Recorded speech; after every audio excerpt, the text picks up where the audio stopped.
ചില ശീലങ്ങൾ സ്ത്രീകളിൽ ബ്രസ്റ്റ് ക്യാൻസർ ഉണ്ടാക്കുന്നുണ്ടെന്നാണ് സ്റ്റഡീസ് പറയുന്നത്. നമുക്കറിയാം, ഇന്ന് സ്ത്രീകളുടെ കൂട്ടത്തിൽ ഏറ്റവും കൂടുതൽ ഉണ്ടാകുന്നൊരു പ്രയാസമാണ് ബ്രസ്റ്റ് ക്യാൻസർ, അതേപോലെ സെർവിക്കൽ ക്യാൻസർ, ഓവറി ക്യാൻസർ, ഇങ്ങനെയുള്ള ബുദ്ധിമുട്ടുകൾ ചെറിയ കുട്ടികൾക്ക് മുതൽ, അതായത് ടീനേജ് കഴിഞ്ഞിട്ടുണ്ടെങ്കിൽ, അതേപോലെ മെനോപ്പോസ് കഴിഞ്ഞിട്ടുണ്ടെങ്കിലൊക്കെ ഉള്ള ആളുകൾക്ക് പൊതുവേ പ്രായഭേദമന്യേന സ്ത്രീകൾക്ക് ഉണ്ടാകുന്ന ബുദ്ധിമുട്ടാണ് ഈ പറഞ്ഞിട്ടുള്ള ബ്രസ്റ്റ് ക്യാൻസർ എന്ന് പറയുന്നത്. അപ്പോൾ പലപ്പോഴും നമുക്ക് തന്നെ കൺഫ്യൂഷൻ ഉണ്ടായിരിക്കും, എന്തുകൊണ്ടാണ് ബ്രസ്റ്റ് ക്യാൻസർ ഉണ്ടാകാനുള്ള കാരണം? ഞാൻ അതിനായിട്ട് മറ്റു കാര്യങ്ങളൊന്നും ചെയ്യുന്നില്ലല്ലോ, എല്ലാവരും ചെയ്യുന്നത് പോലൊക്കെ തന്നെ ചെയ്യുന്നുള്ളൂ എന്നുള്ളത് പലർക്കും തോന്നിയിട്ടുണ്ടായിരിക്കാം. അപ്പോൾ ഇന്നിവിടെ ഡിസ്കസ് ചെയ്യാൻ പോകുന്നത് ചില ശീലങ്ങൾ, നമ്മൾ പോലും അറിയാതെ തുടർന്നു കൊണ്ടിരിക്കുന്ന ചില ശീലങ്ങളുണ്ട്. ആ ശീലങ്ങൾ എന്ത് ചെയ്യുന്നുണ്ട്, നമ്മളെ ക്യാൻസറിലേക്ക് പെട്ടെന്ന് എത്തിക്കുന്നുണ്ടെന്നാണ് സ്റ്റഡീസുകൾ പറയുന്നത്. അപ്പോൾ ഇന്നിവിടെ നമ്മൾ ഡിസ്കസ് ചെയ്യാൻ പോകുന്നത് ഏതൊക്കെ ശീലങ്ങളാണ് നമ്മൾ ശ്രദ്ധിക്കേണ്ടത്. നിങ്ങൾ സ്ത്രീകൾ പ്രത്യേകിച്ച് ശ്രദ്ധിക്കേണ്ടതാണ്. നിങ്ങളുടെ ജീവിതത്തിൽ ഈ പറയുന്നതിൽ ഇവിടെ പറയുന്ന ഡിസ്കസ് ചെയ്യുന്ന കാര്യങ്ങൾ ഏതെങ്കിലും ഉണ്ടാകുമെന്നുള്ളത് 100% ഉറപ്പാണ്. പ്രത്യേകിച്ച് ടീനേജേഴ്സ് ഉള്ള അല്ലെങ്കിൽ 20-25 വയസ്സുള്ള സ്ത്രീകൾ പ്രത്യേകം ശ്രദ്ധിക്കേണ്ടതാണ് ഈ ഒരു കാര്യങ്ങൾ. അപ്പോൾ നിങ്ങളിത് ശ്രദ്ധിച്ചിട്ട് നിങ്ങളുടെ ജീവിത ചുറ്റുപാടിൽ ഈ പറയുന്ന കാര്യങ്ങൾ ഏതെങ്കിലും ഉണ്ട് എന്നുണ്ടെങ്കിൽ നിങ്ങൾക്ക് ക്യാൻസർ വരാനുള്ള സാധ്യതകൾ വളരെ കൂടുതലാണ് എന്ന് മനസ്സിലാക്കണം. മാത്രമല്ല അത് ഭാഗികമായിട്ടോ പൂർണ്ണമായിട്ടോ മാറ്റാൻ പ്രത്യേകം ശ്രദ്ധിക്കേണ്ടതുണ്ട്. എൻ്റെ പേര് doctor Siraj, medical officer, QNB hospital, Koduvally.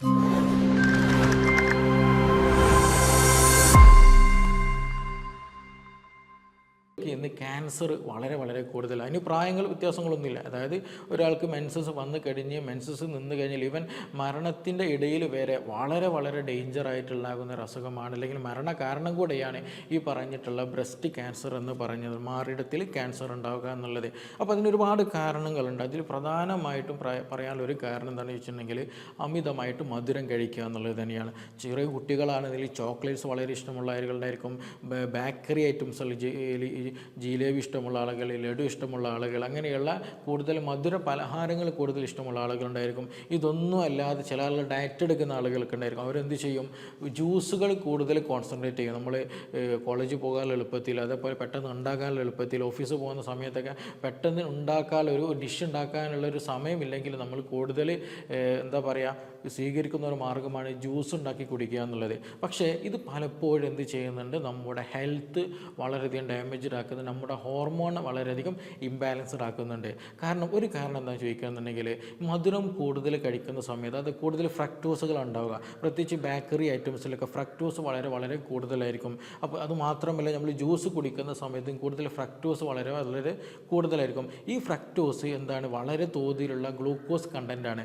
വളരെ തോതിൽ നമ്മുടെ ബോഡിയിൽ ഗ്ലൂക്കോസ് കൂട്ടാൻ കാരണമാകുന്ന ഒരു കണ്ടൻ്റാണ്. അപ്പോൾ അതുകൊണ്ട് തന്നെ നമ്മൾ ഈ പറഞ്ഞ മധുര പലഹാരങ്ങൾ, ചോക്ലേറ്റ്സ് കാര്യങ്ങളൊക്കെ കഴിക്കുന്ന സമയത്ത് ശരീരത്തിൽ പെട്ടെന്ന് ഷുഗർ കൂടാനും, ഈ പറയുന്ന ഷുഗർ കൂടിയിട്ട് എന്ത് ചെയ്യും, ഇൻസുലിൻ കൂടുതൽ എന്ത് ചെയ്യും, പെട്ടെന്ന് സ്പൈക്ക് കൂടുതലായിട്ട് ഇൻസുലിൻ ഉണ്ടാകാനും, പിന്നീട് ഇൻസുലിൻ റെസിസ്റ്റൻസ് വരികയും ഫാറ്റി ലിവർ വരാനും, തന്മൂലം എന്ത് ചെയ്യും, ഇൻഫ്ലമേഷൻ ബോഡിയിൽ കൂടിയിട്ട് ഈ പറഞ്ഞിട്ടുള്ള ക്യാൻസർ ഉണ്ടാകാനുള്ള സാധ്യത മെല്ലെ നമ്മുടെ ബോഡിയെ കൂട്ടുന്നതാണ്. ഇതൊരു ദിവസം എന്താ പറയുക, ജ്യൂസ് കുടിച്ചത് കൊണ്ട് ബുദ്ധിമുട്ടുണ്ടാവുക, അങ്ങനെയല്ല. നമ്മുടെ ആ ഒരു ശീലം, അതാണ് ഞാൻ തുടക്കത്തിൽ പറഞ്ഞത്, ആ ശീലം സ്ഥിരമായിട്ടുള്ള ആളുകൾ എന്ത് ചെയ്യണം, നിർബന്ധമായിട്ടും ഇങ്ങനെ അമിതമായിട്ടും മധുരം ഇട്ടിട്ടുള്ള ഏതൊക്കെ കഴിക്കുന്നുണ്ടോ അത് പൂർണ്ണമായിട്ടും മാറ്റുക, അല്ലെങ്കിൽ ഭാഗികമായിട്ടെങ്കിലും എന്ത് ചെയ്യണം, അതിന് കൺട്രോൾ വരുത്താൻ നമ്മൾ നിർബന്ധമായിട്ടൊന്ന് ശ്രദ്ധിക്കുക. ഇനി ഇതേപോലെ തന്നെ നമ്മൾ ശ്രദ്ധിക്കേണ്ട ഒരു കാര്യം, അല്ലെങ്കിൽ മനസ്സിലാക്കേണ്ട ഒരു കാര്യമാണ് എന്ത്, നമ്മൾ ഈ പറഞ്ഞതുപോലെ ജ്യൂസ് കൂടുതൽ കുടിക്കുമെന്ന് പറഞ്ഞല്ലോ, അതേപോലെ ബേക്കറി കൂടുതൽ കഴിക്കുമെന്ന് പറഞ്ഞല്ലോ, ഇതിലൊന്നും ഫൈബേഴ്സിൻ്റെ അളവ് വളരെ കുറവാണ്. അതായത് നമുക്ക്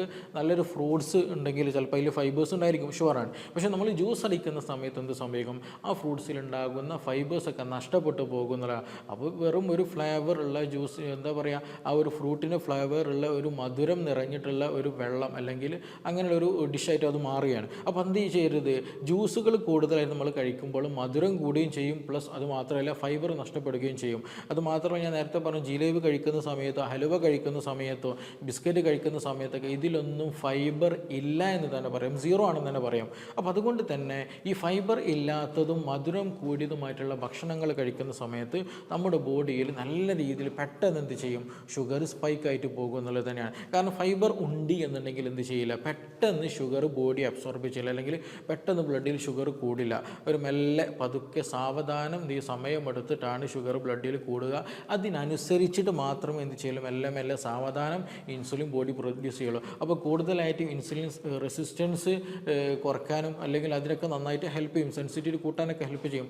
പക്ഷേ നമ്മൾ എന്ത് ചെയ്യുകയാണ്, ഈ ജ്യൂസ് കുടിക്കുന്നുണ്ട്, അതേപോലെ ഈ പറഞ്ഞ മധുര പലഹാരങ്ങൾ കഴിക്കുന്നുണ്ടെങ്കിൽ ഫൈബർ ഇല്ലാത്തത് കൊണ്ട് തന്നെ പെട്ടെന്ന് ഇൻസുലിൻ കൂടാനും അതേപോലെ ഷുഗർ കൂടാനൊക്കെ അത് കാരണമാകും. അപ്പോൾ അതുകൊണ്ട് തന്നെ ഒരിക്കലും എന്ത് ചെയ്യരുത്, മധുര പലഹാരങ്ങൾ, ചോക്ലേറ്റ്സ്, മിഠായികൾ, കാര്യങ്ങൾ എപ്പോഴും ഇടയ്ക്കിടയ്ക്ക് കഴിക്കുന്ന ശീലങ്ങളുണ്ടെങ്കിൽ അത് പൂർണ്ണമായിട്ട് ഒഴിവാക്കണം.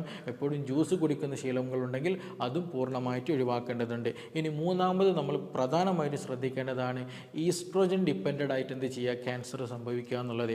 അതും ഈ പറഞ്ഞതുപോലെ മധുരം വളരെ വളരെ വലിയൊരു ഫാക്ടറാണ്. നമുക്കറിയാം മധുരം കൂടുതലായിട്ട് കഴിക്കുന്ന ആളുകൾ, അതിൻ്റെ കൂടെ തന്നെ നമ്മൾ ശ്രദ്ധിക്കണം കൂടുതൽ ചോറ് കൂടുതൽ കഴിക്കുന്ന ആളുകളൊക്കെ ഉണ്ടായിരിക്കും. പ്രത്യേകിച്ച് ഉമ്മമാർ ശ്രദ്ധിക്കേണ്ട ഒരു വിഷയമാണ്. സ്ത്രീയിൽ വീട്ടമ്മമാർ പ്രത്യേകം ശ്രദ്ധിക്കേണ്ടതുണ്ട്. പ്രത്യേകിച്ച് എന്ത് ചെയ്യുക, മെൻസസ് നിൽക്കുന്ന സമയത്തൊക്കെ എന്താ ചെയ്യുക, നമ്മൾ കൂടുതലായിട്ട് നല്ല രീതിയിൽ വയറുകാളിച്ച് വിശപ്പെക്കുന്ന സമയത്ത് നല്ല രീതിയിൽ ഉച്ചക്കും രാത്രിയൊക്കെ ചോറ് വളരെയധികം തോതിൽ കഴിക്കുന്ന ആളുകളുണ്ടായിരിക്കും. ഉപ്പേരികളും കാര്യങ്ങളും കുറവും വളരെയധികം ചോറ് കഴിക്കുക, അതുപോലെ കപ്പ കൂടുതൽ കഴിക്കുക, കിഴങ്ങ് വർഗ്ഗങ്ങൾ കൂടുതൽ കഴിക്കുക. ഈ പറഞ്ഞ സംഗതികളൊക്കെ എന്ത് സംഭവിക്കും, നമ്മുടെ ബോഡിയിൽ ഷുഗർ വളരെ വളരെ തോതിൽ കൂട്ടും, ഫാറ്റി ലിവർ വരുത്തും, അതേപോലെ തന്നെ പ്രമേഹം ഉണ്ടാക്കും. അങ്ങനെയുള്ള പല അസ്വസ്ഥതകളും ബുദ്ധിമുട്ടുകളും നമ്മുടെ ബോഡിയിൽ വരുത്തും എന്നുള്ളത് തന്നെയാണ്. അപ്പോൾ അതുമൂലം ബോഡിയിൽ എന്ത് സംഭവിക്കും, ഈസ്ട്രോജൻ്റെ അളവിൽ ചെറിയ തോതിൽ മാറ്റങ്ങൾ വരും. അതായത് ഈസ്ട്രോജൻ്റെ അളവിൽ കൂടാനുള്ള സാധ്യത വളരെ കൂടുതലാണെന്നുള്ളതാണ്. അപ്പോൾ ഒബേസിറ്റി ഉള്ള ആളുകൾ, പൊണ്ണത്തടി ഉള്ള ആളുകൾ, അതേപോലെ തന്നെയാണ് ഈ പറഞ്ഞതുപോലെ കൂടുതലായിട്ട് ഷുഗർ ഉള്ള ആളുകൾ, കൺട്രോൾഡ് അല്ലാത്ത ഷുഗർ ഉള്ള ആളുകൾ, ഫാറ്റി ലിവർ ഉള്ള ആളുകൾക്ക്, ഇവർക്കൊക്കെ ഈസ്ട്രോജൻ്റെ അളവ് ചെറിയ തോതിൽ കൂടും. അപ്പോൾ അതുകൊണ്ട് തന്നെ എന്ത് സംഭവിക്കാം, ഈ പറഞ്ഞതുപോലെ മെൻസസിന് ചെറിയ പ്രശ്നങ്ങളൊക്കെ ഉണ്ടാകാനുള്ള സാധ്യതയുണ്ട്. അതേപോലെ ഈ ബ്രസ്റ്റിന് ക്യാൻസർ ഉണ്ടാകാനുള്ള സാധ്യതകളുണ്ട്. നമ്മുടെ PCOD ഉണ്ടാകാനുള്ള സാധ്യത വളരെ കൂടുതലാണ്. അങ്ങനെ സ്ത്രീകളുടെ ബോഡിയിൽ വളരെയധികം ഇൻഫ്ലമേഷനുകളും ഹോർമോൺ ഇംബാലൻസൊക്കെ ഉണ്ടാക്കാൻ ഈ പറഞ്ഞിട്ടുള്ള മധുരവും ചോറും അമിത ഭക്ഷണവും കാര്യങ്ങളൊക്കെ സഹായകമാണ്. അപ്പോൾ അതൊരിക്കലും എന്ത് ചെയ്യരുത്, ഈ പറഞ്ഞ കാര്യങ്ങളൊന്നും ചെയ്യരുത്.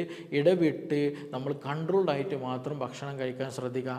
ആവശ്യത്തിന് പച്ചക്കറികൾ, ഫ്രൂട്ട്സുകൾ, ഫൈബേഴ്സൊക്കെ കഴിക്കുന്നുണ്ട് എന്നുള്ളത് നമ്മൾ ഉറപ്പുവരുത്തണം. ഇനി മറ്റൊരു കാരണം, ഈ ക്യാൻസർ വരാനുള്ള ഒരു കാരണം എന്താണ് ചോദിക്കാൻ, വളരെ തോതിലുള്ള ക്രോണിക് ആയിട്ടുള്ള ഇൻഫ്ലമേഷൻ ഉണ്ടാക്കുക എന്നുള്ളതാണ്. നമുക്കറിയാം, നമുക്ക് ഇന്ന് ചുറ്റുവട്ടത്ത് നമ്മുടെ ക്ലിനിക്കിലൊക്കെ വരുന്ന സമയത്ത് പല പേഷ്യൻസും പറയുന്നതാണ് ഗ്യാസിന് വളരെയധികം ബുദ്ധിമുട്ടുണ്ടാകുക. ചില ആളുകൾക്ക് IBS ഉണ്ടായിരിക്കും, IBD ഉണ്ടായിരിക്കും, അല്ലെങ്കിൽ പൈൽസ് ഉണ്ടായിരിക്കും, അല്ലെങ്കിൽ വിശപ്പില്ലാത്ത പ്രശ്നം, ഇങ്ങനെ വയറ് സംബന്ധമായ പല പ്രയാസങ്ങളും ഉള്ള ആളുകളുണ്ടായിരിക്കും. ഇവരുടെ ഹിസ്റ്ററി എടുത്ത് നോക്കുകയാണെന്നെങ്കിൽ വളരെയധികം വർഷങ്ങളായിട്ടുള്ള പ്രയാസമായിരിക്കും ഈ പറഞ്ഞ കാര്യങ്ങളൊക്കെ. ഈവൻ മൈഗ്രെയിൻ ഉള്ള ആളുകളുണ്ട്, ഓസ്റ്റിയോആർത്രൈറ്റിസോ എന്താ പറയുക, കാലിന് തേയ്മാനമുള്ള ആളുകളുണ്ട്, വാദസംബന്ധമായ പ്രയാസങ്ങളുണ്ട്, കാലിലെപ്പോഴും നീർക്കെട്ട് വരുന്ന ആളുകളുണ്ട്. ഇങ്ങനെയുള്ള പല ബുദ്ധിമുട്ടുകൾ ആളുകളുണ്ടായിരിക്കും. ഇതിൻ്റെയൊക്കെ ഒരു ബേസിക് റീസൺ എന്താണ് നോക്കുകയാണെന്നുണ്ടെങ്കിൽ ഇൻഫ്ലമേഷൻ ആയിരിക്കും. അതായത് നമ്മുടെ ഗട്ടിലുള്ള കുടലിൽ വളരെ തോതിലുള്ള ഇൻഫ്ലമേഷൻ വരുന്ന സമയത്ത് ആ ഇൻഫ്ലമേറ്ററി മീഡിയസ് രക്തത്തിൽ കലരുകയും അത് പിന്നീട് ശരീരത്തിൻ്റെ വിവിധ ഭാഗങ്ങളിൽ പല പ്രയാസങ്ങളും പല തരത്തിൽ ഉണ്ടാക്കുന്നുള്ളത് തന്നെയാണ്. അപ്പോൾ അതുകൊണ്ടാണ് റൊമാറ്റിസം ഉള്ള ആളുകളോട്, വാദസംബന്ധമായ അസുഖമുള്ള ആളുകളോട് വയറ് ശ്രദ്ധിക്കാൻ പ്രത്യേകം പറയും. അതുപോലെ സോറിയാസിസ് പോലുള്ള ആളുകളോട് എന്ത് പറയാറുണ്ട്, വയറ് പ്രത്യേകം ശ്രദ്ധിക്കാമെന്ന് പറയാറുണ്ട്. കാരണം ഇത് വളരെ ലിങ്ക്ഡാണ്. ഇതിനൊക്കെ ഒരു തുടക്കം എന്ന് പറയുന്നത് ഇവിടുന്നാണ്, വയറിൽ നിന്ന് തന്നെയാണ്. അപ്പോൾ എന്നതുപോലെ തന്നെയാണ് കൂടുതൽ ക്രോണിക് ഇൻഫ്ലമേഷൻ ഉള്ള ആളുകൾ, വയറ് സംബന്ധമായ പ്രയാസങ്ങളുള്ള ആളുകൾക്ക് ബ്രസ്റ്റ് ക്യാൻസർ ഉണ്ടാകാനുള്ള സാധ്യത വളരെ കൂടുതലാണ്. അപ്പോൾ നിർബന്ധമായിട്ടും നമ്മളൊരു പ്രോപ്പർ ഹെൽത്ത് മെയിൻറ്റെയിൻ ചെയ്യാൻ ആഗ്രഹിക്കുന്നുണ്ടെങ്കിൽ ഒരു പ്രോപ്പർ എപ്പോഴും എന്ത് ചെയ്യുക, വയറ് സംബന്ധമായുള്ള ആരോഗ്യം നിലനിർത്താൻ നമ്മൾ പ്രോപ്പറായിട്ട് ശ്രദ്ധിക്കുക. കൂടുതൽ മെഡിസിൻ, ആൻറ്റിബയോട്ടിക് എടുക്കണം, എന്ത് ചെയ്യുക, അനാവശ്യമായിട്ട് എടുക്കുന്ന ശീലങ്ങൾ ഒഴിവാക്കണം. സമയത്തിന് ഉറങ്ങാൻ ശ്രദ്ധിക്കണം, ആവശ്യത്തിന് വെള്ളം കുടിക്കാൻ ശ്രദ്ധിക്കണം. ഇങ്ങനെയുള്ള എല്ലതും എപ്പോഴും ഒരു മെയിൻറ്റെയിൻ ചെയ്യാൻ എന്ത് ചെയ്യുക, ഹെൽത്ത് മെയിൻറ്റെയിൻ ചെയ്യാൻ പ്രത്യേകം ഒന്ന് ശ്രദ്ധിക്കേണ്ടതുണ്ട്. ഇനി ഭക്ഷണത്തിന് കൂടെ തന്നെ നമ്മൾ ശ്രദ്ധിക്കേണ്ട ഒരു കാര്യമാണ് ഡിയോഡറൻസ് യൂസ് ചെയ്യുക. അല്ലെങ്കിൽ നമ്മൾ എന്ത് ചെയ്യും, ഈ വയർപ്പിന് സ്മെല്ല് മാറാൻ വേണ്ടിയിട്ട് എന്തെങ്കിലും ക്രീമുകൾ അപ്ലൈ ചെയ്യുക, ബോഡി വാഷ് അപ്ലൈ ചെയ്യുക, അതേപോലെ തന്നെ അത്തറുകൾ, സ്പ്രേകൾ, കാര്യങ്ങളൊക്കെ അപ്ലൈ ചെയ്യുക എന്നുള്ളത്. അപ്പോൾ ഇത് ചിലത് എന്ത് ചെയ്യും, നമ്മുടെ ഈ പറഞ്ഞതുപോലെ ക്യാൻസറും മറ്റ് അസുഖങ്ങളൊക്കെ ഉണ്ടാക്കാനുള്ള സാധ്യതകളുണ്ടെന്ന് സ്റ്റഡീസ് പറയുന്നുണ്ട്. പ്രത്യേകിച്ച് അതിൽ അലൂമിനിയം അടങ്ങിയിട്ടുള്ള കണ്ടന്റുകളൊക്കെ ഉണ്ടെന്നുണ്ടെങ്കിൽ, അതുപോലെ പാരാബിൻസ് പോലെയുള്ള കണ്ടന്റുകളൊക്കെ ഉണ്ടെന്നുണ്ടെങ്കിൽ സ്കിന്നിനും അതുപോലെ തന്നെ ഓവറിക്കും അതുപോലെ സർവിക്കലും അതുപോലെ ബ്രസ്റ്റിനൊക്കെ ക്യാൻസറും ഇൻഫ്ലമേഷനൊക്കെ സ്ത്രീകൾക്ക് ഉണ്ടാക്കാനുള്ള സാധ്യത വളരെ വളരെ കൂടുതലാണ്. കാരണം ഇതെന്ത് ചെയ്യും, നമ്മൾ നേരത്തെ പറഞ്ഞതുപോലെ ഈസ്ട്രോജൻ ഹോർമോണായിട്ട് മിമിക്ക് ചെയ്യും. അതായത് ഈസ്ട്രോജൻ്റെ അതേ ഫംഗ്ഷൻ തന്നെ ഈ പറഞ്ഞ ഹോർമോൺ അല്ലെങ്കിൽ ഈ പറഞ്ഞ കണ്ടന്റുകൾ ചെയ്യാനുള്ള സാധ്യത വളരെ വളരെ കൂടുതലാണ്. അപ്പോൾ നിങ്ങൾ കൂടുതലായിട്ട് എന്ത് ചെയ്യുക, പുറത്തേക്ക് ഇറങ്ങുന്ന സമയത്ത് ഈ പറഞ്ഞ ഡിയോഡ്രൻസ്, മേക്കപ്പ് കാര്യങ്ങളൊക്കെ യൂസ് ചെയ്യുന്ന സമയത്ത് യൂസ് ചെയ്യുന്നുണ്ടെങ്കിൽ, ഇത് നിങ്ങളുടെ ഒരു ലൈഫ് റുട്ടീൻ്റെ ഭാഗമാക്കി മാറ്റിയിട്ടുണ്ടെങ്കിൽ നിർബന്ധമായിട്ടൊന്ന് ശ്രദ്ധിക്കുക. നിങ്ങൾക്ക് പ്രത്യേകിച്ച് മെൻസസ് റിലേറ്റഡ് ഇഷ്യൂസ് ഉണ്ടെന്നുണ്ടെങ്കിൽ നിർബന്ധമായിട്ടും ഈ പറഞ്ഞതുപോലെയുള്ള വേണ്ടാത്തതായിട്ടുള്ള അനാവശ്യമായിട്ടുള്ള കണ്ടന്റുകൾ അതിൽ അടങ്ങിയിട്ടുണ്ടെങ്കിൽ, പ്രത്യേകിച്ച് പാരാബിൻസ് പോലെയുള്ള അലൂമിനിയം പോലെയുള്ള മെറ്റൽസുകളൊക്കെ അടങ്ങിയിട്ടുണ്ടെന്നുണ്ടെങ്കിൽ നിർബന്ധമായിട്ട് എന്ത് ചെയ്യണം, ആ ഡിയോഡ്രൻറ്റുകളൊക്കെ ഒഴിവാക്കാൻ പ്രത്യേകം ഒന്ന് ശ്രദ്ധിക്കണം. ഇനി മൂന്നാമത് നമ്മൾ ശ്രദ്ധിക്കണം, നമ്മൾ ഭക്ഷണത്തിൻ്റെ കാര്യം പറഞ്ഞിട്ടുണ്ട്, രണ്ടാമത് ഡിയോഡ്രൻ്റെ കാര്യമാണ്. മൂന്നാമത് നമ്മൾ ശ്രദ്ധിക്കുകയാണ് സ്ട്രെസ്സ്, അതേപോലെ സ്ലീപ്പ് എന്നുള്ളത്, മാനസികമായിട്ടുള്ള ആരോഗ്യം എന്നുള്ളത്. അതായത് നമ്മൾ നല്ല രീതിയിൽ മാനസിക സമ്മർദ്ദം ഉണ്ട്, ടെൻഷൻ കൂടുതലാണെന്നുണ്ടെങ്കിൽ എന്ത് സംഭവിക്കും, നമ്മുടെ ബോഡിയിലുള്ള ഇൻഫ്ലമേഷൻ വളരെ തോതിൽ കൂടും, ഇമ്മ്യൂണിറ്റി വളരെ തോതിൽ എന്ത് ചെയ്യും, കുറയാനുള്ള സാധ്യത വളരെ കൂടുതലാണ്. അപ്പോൾ സ്വാഭാവികമായിട്ട് എന്ത് ചെയ്യും, ക്യാൻസർ എന്നുള്ള എല്ലാ അസുഖങ്ങളും വരാനുള്ള സാധ്യത വളരെ കൂടുതലാണ്. അപ്പോൾ നിർബന്ധമായിട്ടും എസ്പെഷ്യലി പ്രത്യേകം ശ്രദ്ധിക്കേണ്ടതാണ്, മെൻസസിൻ്റെ സമയത്ത് പൊതുവെ സ്ത്രീകൾക്ക് ടെൻഷനും കാര്യങ്ങളും കൂടുതലായിരിക്കും. പിന്നെ അത് പൊതുവായിട്ടുണ്ടാകുന്നതാണ്. പക്ഷേ മെൻസസ് നിന്ന് കഴിഞ്ഞതിന് ശേഷം, മെനോപോസ് കഴിഞ്ഞതിന് ശേഷം സ്ഥിരമായിട്ട് മാനസിക സമ്മർദ്ദങ്ങളുണ്ട്, ജീവിത ചുറ്റുപാടുകൾ സമ്മർദ്ദങ്ങളൊക്കെ ഉണ്ട് എന്നുണ്ടെങ്കിൽ നിർബന്ധമായിട്ട് ഒരു പ്രോപ്പർ ട്രീറ്റ്മെൻറ്റ് തന്നെ നമ്മൾ എടുക്കാൻ പ്രത്യേകം ശ്രദ്ധിക്കണം. അത് നമ്മുടെ ബോഡിയെ തന്നെ പെട്ടെന്ന് മരണത്തിലേക്ക് എത്തിക്കുന്ന ഒരു സംഗതി കൂടെയാണ്. ഇനി മറ്റൊന്നാണ് ഉറക്കം എന്നുള്ളത്. നമ്മൾ പലപ്പോഴും വീട്ടിലത്തെ ജോലികളൊക്കെ കഴിഞ്ഞിട്ട് എല്ലാവരും ഉറങ്ങിയിട്ടേ നമ്മൾ ഉറങ്ങുകയുള്ളൂ അല്ലേ. അതേപോലെ തന്നെയാണ് സ്ത്രീകൾ എന്ത് ചെയ്യും, എല്ലാവരും എഴുന്നേൽക്കുന്നതിന് മുന്നേ തന്നെ നേരത്തെ അടുക്കളയിലേക്ക് വേണ്ടിയിട്ട് ജോലി എടുക്കുന്നതിന് വേണ്ടി നേരത്തെ എഴുന്നേൽക്കുന്നുള്ളത്. അപ്പോൾ ചുരുക്കി പറഞ്ഞിട്ടുണ്ടെങ്കിൽ ഒരു വീട്ടിലെ സ്ത്രീകൾ അടുക്കളയിൽ ജോലി ചെയ്യുന്ന സ്ത്രീകളായിരിക്കും വളരെ കുറഞ്ഞ സമയം ഉറങ്ങുന്നവരായിട്ടുള്ളത്. അപ്പോൾ അതുകൊണ്ട് തന്നെ അവരുടെ ബോഡിയിൽ കോർട്ടിസോൾ എന്നുള്ള ഹോർമോൺ കൂടുതലായിട്ട് പ്രൊഡ്യൂസ് ചെയ്യും. ഈ കോർട്ടിസോൾ എന്നുള്ള ഹോർമോൺ ഒരു പ്രത്യേകത ഉണ്ട്. ഇതെന്ത് സംഭവിക്കും, ഈ പറഞ്ഞതുപോലെ സ്ട്രെസ്സ് കൂടുന്ന സമയത്ത് ഉണ്ടാകുന്ന ഒരു ഹോർമോണാണ്. ഉറക്കം കുറഞ്ഞാലും ഉണ്ടാകും, അതേപോലെ സ്ട്രെസ്സ് കൂടിയാൽ ഉണ്ടാകുന്നതാണ് ഈ ഹോർമോൺ എന്നുള്ളത്. അപ്പോൾ ഈ കോർട്ടിസോൾ വളരെ തോതിൽ കൂടിക്കഴിഞ്ഞിട്ടുണ്ടെങ്കിൽ ഇമ്മ്യൂണിറ്റി കുറയും ചെയ്യും, ഇൻഫ്ലമേഷൻ ബോഡിയിൽ നല്ല രീതിയിൽ കൂടുകയും ചെയ്യും. അപ്പോഴും ഈ പറഞ്ഞതുപോലെയുള്ള ക്യാൻസറുകളും മറ്റു പല അസുഖങ്ങളും റിപ്പീറ്റഡ് ആയിട്ട് മാറാതെ വന്നുകൊണ്ടേയിരിക്കുന്നുള്ളതാണ്. അപ്പോൾ നിങ്ങൾക്ക് മാനസികമായിട്ട് പ്രശ്നങ്ങളുണ്ടോ എന്ന് നോക്കുക, അതേപോലെ തന്നെയാണ് ഉറക്കം കുറവുണ്ടോ എന്നുള്ളത് നോക്കുക. ഉണ്ട് എന്നുണ്ടെങ്കിൽ പ്രോപ്പറായിട്ട് ട്രീറ്റ്മെൻറ്റ് എടുക്കണം. ഇപ്പോൾ ഈ രണ്ട് സംഗതികൾ ഇംബാലൻസ്ഡ് ആയി കഴിഞ്ഞാൽ നമ്മുടെ ഹോർമോൺ, ഈസ്ട്രജൻ പ്രൊജസ്ട്രോൺ ഹോർമോണുകളൊക്കെ എന്ത് ചെയ്യും, ഇംബാലൻസ്ഡ് ആകും. ഈ പറഞ്ഞതുപോലെയുള്ള ക്യാൻസറും മറ്റു അസുഖങ്ങളും വരാനുള്ള സാധ്യത വളരെ വളരെ കൂടുതലാണ്. ഇനി നാലാമത് നമ്മൾ ശ്രദ്ധിക്കേണ്ടത്, പലപ്പോഴും നമ്മൾ ശ്രദ്ധിക്കാതെ വിട്ടു പോകുന്നതാണ് ഒരു പോയിൻ്റാണ് ഈ പറഞ്ഞത്. നാലാമത് നമ്മൾ പറയാൻ പോകുന്നത് സ്മോക്കിങ്, പുകവലിക്കുക എന്നുള്ളത്. അതേപോലെ വെള്ളം അടിക്കുക, മദ്യപിക്കുക, ആൽക്കഹോൾ അകത്തേക്ക് എടുക്കുക എന്നുള്ളത്. സ്മോക്കിംഗ് എന്ന് പറയുന്ന സമയത്ത് നമ്മൾ പലപ്പോഴും ശ്രദ്ധിക്കും, ഞാനതിന് സ്ത്രീയാണല്ലോ, ഞാൻ സ്മോക്കിംഗ് ചെയ്യാറില്ല. പക്ഷേ നമ്മുടെ ഹസ്ബൻഡ്, ലൈഫ് പാർട്ട്ണർ, അല്ലെങ്കിൽ നമ്മുടെ ബ്രദേഴ്സ്, അല്ലെങ്കിൽ വീട്ടിലെ അച്ഛനോ അമ്മയോ അല്ലെങ്കിൽ വേറെ ആരെങ്കിലുമൊക്കെ വീട്ടിൽ നിന്ന് പുക വലിക്കുന്നു ഉണ്ട് എങ്കിൽ അവരുടെ അടുത്ത് നിന്ന് സമയം ചെലവഴിച്ചാൽ തന്നെ എന്ത് ചെയ്യും, ആ ഒരു പുകവലിയുടെ പല അംശങ്ങളും നമ്മളറിയാതെ തന്നെ ശ്വസിച്ച് നമ്മുടെ ശ്വാസകോശത്തിലേക്ക് എത്താനുള്ള സാധ്യത വളരെ വളരെ കൂടുതലാണ്. അപ്പോൾ അതുകൊണ്ട് തന്നെ ഞാൻ പുകവലിക്കുന്നില്ലല്ലോ എന്നുള്ള കരുതിൽ ആരും എന്ത് ചെയ്യേണ്ട, പിന്നോട്ട് പോകേണ്ട. നമ്മൾ ജീവിക്കുന്ന ചുറ്റുവട്ടത്ത് പുകവലിക്കുന്ന ആരെങ്കിലും ഉണ്ടെങ്കിൽ എന്ത് സംഭവിക്കും, നമ്മുടെ ലങ്സിലേക്ക് ഈ പറഞ്ഞുള്ള കാർസിനോജനിക് ആയിട്ടുള്ള കണ്ടൻറ്റ് വരാനും ഈ പറഞ്ഞതുപോലെയുള്ള ഇൻഫ്ലമേഷനും ക്യാൻസർ വരാനുള്ള സാധ്യത വളരെ വളരെ കൂടുതലാണ്. അതേപോലെ തന്നെയാണ് ഈ പറഞ്ഞിട്ടുള്ള ആൽക്കഹോൾ നമ്മൾ കൂടുതലായിട്ട് കഴിക്കുന്നുണ്ടെങ്കിൽ ലിവർ ഇഞ്ചുറി വരുത്തും. അതേപോലെ തന്നെ അസറ്റാൽഡിഹൈഡ് പോലെയുള്ള കാർസിനോജിക് കണ്ടന്റുകൾ ഉണ്ടായിരിക്കും, DNA ഡാമേജ് വരുത്തും. ഡയറക്റ്റ് ആയിട്ട് എന്ത് സംഭവിക്കും, DNA ഇൻഫ്ലമേഷനൊക്കെ വന്നിട്ട് ഈ പറഞ്ഞതുപോലെയുള്ള ക്യാൻസർ ഉണ്ടാകാനുള്ള സാധ്യത വളരെ വളരെ കൂടുതൽ. അപ്പോൾ സ്മോക്കിംഗ് ഉള്ള ചുറ്റുപാടുകളും ആൽക്കഹോൾ ഉപയോഗിക്കുന്ന ശീലങ്ങളൊക്കെ ഉണ്ടെന്നുണ്ടെങ്കിൽ അതും പൂർണ്ണമായിട്ട് ഒഴിവാക്കാൻ പ്രത്യേകം ഒന്ന് ശ്രദ്ധിക്കുക. ഇനി അവസാനമായിട്ട് നമ്മൾ ശ്രദ്ധിക്കേണ്ടത് പൊണ്ണത്തടിയും അതുപോലെ എക്സസൈസ് ഇല്ലാതെ വീട്ടിലിരുന്ന് ജോലി ചെയ്യുക എന്നുള്ളതാണ്. അത് പലപ്പോഴും സ്ത്രീകൾ പറയുന്നതാണ്, ഡോക്ടറെ ഞങ്ങൾക്ക് ഇനി വീട്ടിൽ ഒരുപാട് ജോലികളുണ്ടല്ലോ, അല്ലെങ്കിൽ രാവിലെ എണീറ്റിട്ട് രാവിലെ ഒരു 4 മണി 5 മണി എഴുന്നേറ്റ് രാത്രി ഒരു 10-12 മണി വരെ ഞങ്ങൾ കണ്ടിന്യൂ ആയിട്ട് ജോലി ചെയ്തുകൊണ്ടിരിക്കുക എന്നാണല്ലോ, ഇനി വേറെ എന്തെങ്കിലും എക്സസൈസ് ചെയ്യണമെന്നുള്ളത്. എക്സസൈസ് എന്ന് പറയുന്നതും വീട്ടുജോലി എന്ന് പറയുന്നതും രണ്ടും രണ്ടാണ്. കാരണം എക്സസൈസ് എന്നുള്ളത് പ്രോപ്പറായിട്ട് ഓരോ മസിൽസിനും ഓരോ ജോയിൻറ്റിനും പ്രത്യേകം നിർദ്ദേശിച്ചിട്ടുള്ള അളവിൽ നമ്മൾ പ്രത്യേകം എന്ത് ചെയ്യാൻ നമ്മൾ മൂവ്മെൻറ്റും കാര്യങ്ങൾ വരുത്തുന്ന സമയത്താണ് അത് എക്സസൈസ് എന്നുള്ളൊരു വർക്കിലേക്ക് അത് കടക്കുന്നത്. അതല്ലാതെ നമ്മൾ കൂടുതൽ നേരം നടന്നത് കൊണ്ടോ അല്ലെങ്കിൽ കൂടുതൽ നേരം ഇരുന്നത് കൊണ്ടോ കൂടുതൽ നേരം നമ്മൾ അലക്കിയത് കൊണ്ടോ ഇതുകൊണ്ടൊന്നും ഇങ്ങനെയുള്ള ജോലികൾ ചെയ്തത് കൊണ്ട് ഒരു എക്സസൈസ് എന്നുള്ള ലെവലിലേക്ക് അത് ഒരിക്കലും എത്തണം എന്നില്ല. അത് 100% ഉറപ്പാണ്. കാരണം നമ്മൾ നിൽക്കുകയാണെങ്കിൽ നിന്നുകൊണ്ടേ ജോലി ഇരിക്കും അല്ലേ. അതുകൊണ്ടാണ് നൃത്തം കൂടിയിട്ട് വെരിക്കോസ് വെയിൻ കൂടി അല്ലേ, അതേപോലെ കാലിൽ നീര് വരൽ കൂടി, ഇങ്ങനെയുള്ള ബുദ്ധിമുട്ടുകളൊക്കെ കൂടിയിട്ടുണ്ട്.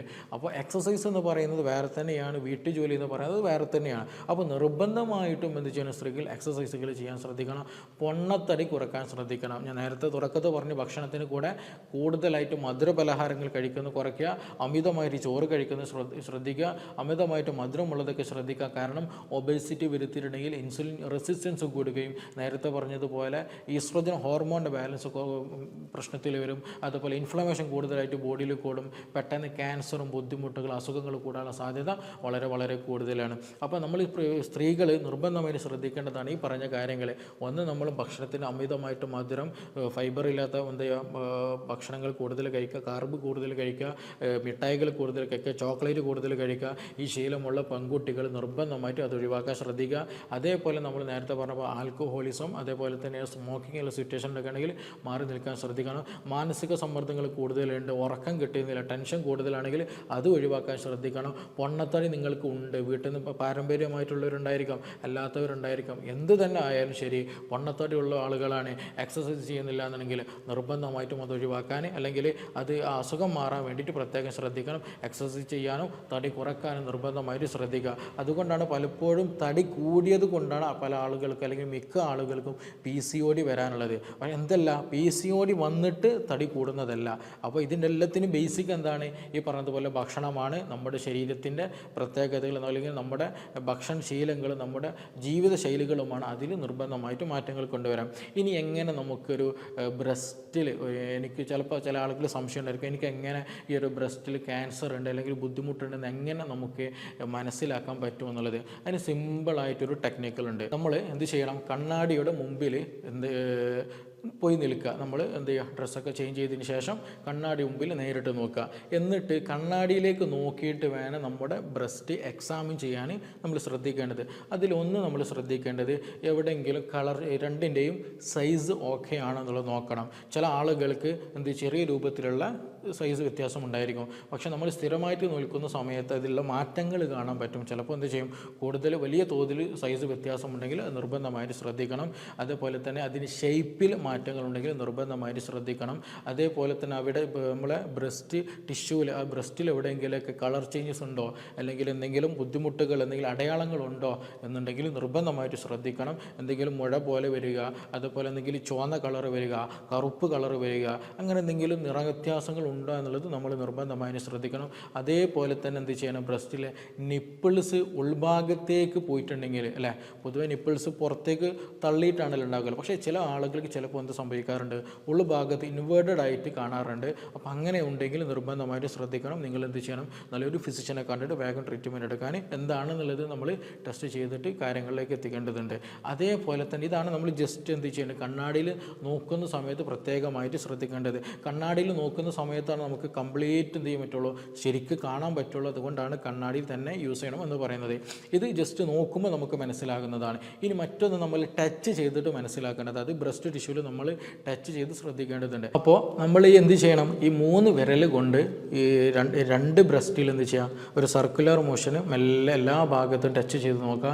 എവിടെയെങ്കിലും ഹാർഡ്നെസ് പോലെ ഫീൽ ചെയ്യുക, ലംബ് പോലെ തടിപ്പ് പോലെ ഫീൽ അനുഭവപ്പെടുക, അതുപോലെ വേദന അനുഭവപ്പെടുക, അതുപോലെ ഈ ഡിസ്ചാർജ് നിപ്പിളിൽ നിന്ന് എന്തെങ്കിലും ഡിസ്ചാർജൊക്കെ വരുന്നുണ്ടെങ്കിൽ അതൊക്കെ എന്ത് ചെയ്യണം, ഒന്ന് നോട്ട് ചെയ്ത് വെക്കേണ്ടതുണ്ട്.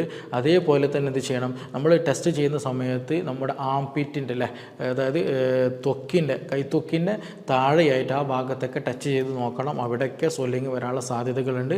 അതുണ്ടോ ഇല്ല എന്നുള്ളതൊക്കെ എന്ത് ചെയ്യണം, നമ്മൾ ഉറപ്പ് വരുത്തണം. 2 ബ്രസ്റ്റിലും ഒരേപോലെ ഉറപ്പ് വരുത്തണം. ഏതെങ്കിലും ഒന്നിലും മാത്രമല്ല, എല്ലാ ഭാഗത്തും 2 ഭാഗത്തും നമ്മൾ ശ്രദ്ധിക്കേണ്ടതുണ്ട്. ഇനി അതേപോലെ തന്നെ നമ്മൾ എന്ത് പറഞ്ഞു, ഒന്ന് കളർ ചേഞ്ചും കാര്യങ്ങൾ, സിമ്മട്രി, സൈസും കാര്യം നോക്കണം എന്ന് പറഞ്ഞു. അതുപോലെ ടച്ച് ചെയ്ത് നോക്കണം എന്ന് പറഞ്ഞു. എന്നതുപോലെ തന്നെ നമ്മുടെ ഈ ഒരു കഴുത്തിൻ്റെ ഭാഗത്ത്, ആംപിറ്റിൻ്റെ ഭാഗത്ത്, ക്ലാവിക്കലിൻ്റെ ഈ ഒരു സൈഡ്, അതായത് ഈ ബ്യൂട്ടി ബോൺ എന്ന് പറയുന്ന ഈ ഒരു ബോൺ ഉണ്ടല്ലോ, അതിൻ്റെ സൈഡ് ഭാഗത്തൊക്കെ എന്തെങ്കിലും സ്വെല്ലിങ്ങോ കാര്യങ്ങളുണ്ട്, അവിടെ പോലെ കടല വീക്കൊക്കെ കൂടുതലായിട്ട് ഉണ്ട് എന്നുണ്ടെങ്കിൽ എന്ത് ചെയ്യണം, അതും നിർബന്ധമായിട്ട് നമ്മൾ ശ്രദ്ധിക്കേണ്ടതാണ്. അപ്പോൾ നിങ്ങൾക്ക് അവരവർക്ക് എന്ത് ചെയ്യാം, സ്ത്രീകൾക്ക് വീട്ടിൽ ഒരു കണ്ണാടിയുടെ മുമ്പിൽ വെച്ചിട്ട് എനിക്ക് ബ്രസ്റ്റിന് എന്തെങ്കിലും പ്രശ്നങ്ങളുണ്ടോ, ബ്രസ്റ്റിന് എന്തെങ്കിലും അസുഖമുണ്ടോ, ക്യാൻസർ സാധ്യതകൾ ഉണ്ടോ എന്ന് അറിയണമെന്നുണ്ടെങ്കിൽ എന്ത് ചെയ്യുക, ഈ പറഞ്ഞ ടെസ്റ്റുകളൊക്കെ ചെയ്താൽ മതി. ജസ്റ്റ് 2 വിഷൻ എന്ത് ചെയ്യുക, 2 ഓപ്പൺ ആയിട്ട് നോക്കുക, എന്തെങ്കിലും ബുദ്ധിമുട്ടോ കാര്യമുണ്ടോ നോക്കുക, അതേപോലെ ടച്ച് ചെയ്ത് നോക്കുക, അതേപോലെ തൊട്ടടുത്ത് എവിടെയെങ്കിലും കടൽ വീക്കം ഉണ്ടോ എന്ന് നോക്കുക. അപ്പോൾ ഈ പറഞ്ഞ കാര്യങ്ങൾ എന്തെങ്കിലുമൊക്കെ ഉണ്ട്, ഒരു സംശയങ്ങളുണ്ട് എന്നുണ്ടെങ്കിൽ തീർച്ചയായിട്ടും തൊട്ടടുത്തുള്ളൊരു ഫിസിഷ്യനെ കണ്ടിട്ട് എന്ത് ചെയ്യുക, ഒരു ഗൈനക്കോളജിനെ കണ്ടിട്ട് വേണ്ട ട്രീറ്റ്മെൻറ്റ്, വേണ്ട കാര്യങ്ങൾ നമ്മൾ നിർബന്ധമായിട്ട് ശ്രദ്ധിക്കണം. അപ്പോൾ നമ്മൾ തുടക്കത്തിൽ തന്നെ നമ്മൾ ഈ കാര്യങ്ങളൊക്കെ ശ്രദ്ധിക്കുകയാണെന്നുണ്ടെങ്കിൽ ഒരു വലിയ തോതിലേക്ക്, ഒരു ബുദ്ധിമുട്ടില്ലാത്ത രീതിയിലേക്ക് എന്ത് ചെയ്യാം, നമുക്ക് പെട്ടെന്ന് ട്രീറ്റ്മെൻറ്റിലേക്കൊക്കെ പോകാം. അപ്പോൾ എന്ത് ചെയ്യുക, ആ കാര്യങ്ങൾ ശ്രദ്ധിക്കുകയും ചെയ്യുക. മാത്രമല്ല നമ്മൾ നേരത്തെ ഡിസ്കസ് ചെയ്ത ഭക്ഷണവും കാര്യങ്ങളും, ഉറക്കവും, ടെൻഷൻ, ഈ കാര്യം ജീവിത ചുറ്റുപാടുകളൊക്കെ എന്ത് ചെയ്യുക, പൂർണ്ണമായിട്ടും ഒരു ഹെൽത്തി ആയിട്ട് തന്നെ കൊണ്ടുപോകാൻ നിർബന്ധമായിട്ടും എല്ലാവരും എന്ത് ചെയ്യുക, ശ്രദ്ധിക്കുക. ഇനി ഇതുമായി ബന്ധപ്പെട്ടിട്ട് എന്തെങ്കിലും സംശയങ്ങളോ കാര്യങ്ങളൊക്കെ ഉണ്ട് എന്നുണ്ടെങ്കിൽ താഴെ തന്നിട്ടുള്ള നമ്പറിൽ ബന്ധപ്പെടാവുന്നതാണ്. നമുക്കിനി മറ്റൊരു വിഷയവുമായി ബന്ധപ്പെട്ടിട്ട് വീണ്ടും കാണാം. താങ്ക്